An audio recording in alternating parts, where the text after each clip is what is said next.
பொருட்காட்சி திறந்து வைக்கின்ற இந்த விழாவிற்கு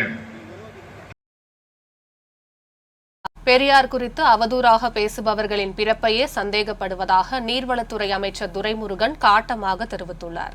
வேலூரில் செய்தியாளர்களிடம் பேசிய அவர் இதனை தெரிவித்துள்ளார்.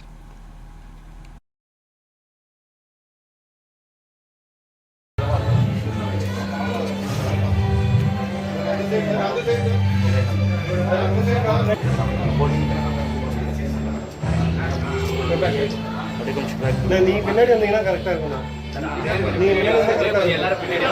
கொஞ்சம் லாங்கா வந்தீங்கன்னா எல்லாரும் எடுக்கலாம். கொஞ்சம் லாங்கா வாங்க. சார் அமைச்சர் சார்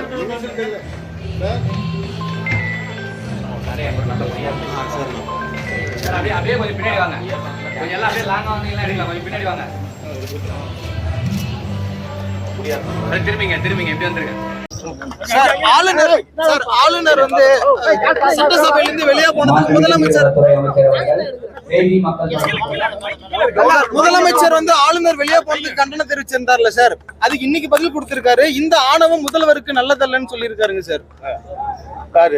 ஆளுநர் வந்து முதல்வருக்கு இருக்கிற ஆணவம் சரியில்லை, சட்டசபையில் வந்து இருக்கிற மரபை தான் நான் பாட சொன்னேன், ஆனா அதை தாண்டி அவங்க எதிர்ப்பு தெரிவிக்கிறாங்க, பாரத தாயின் குழந்தைகளா இதை பண்பேற்றணும்னு சொல்லியிருக்காரு சார்.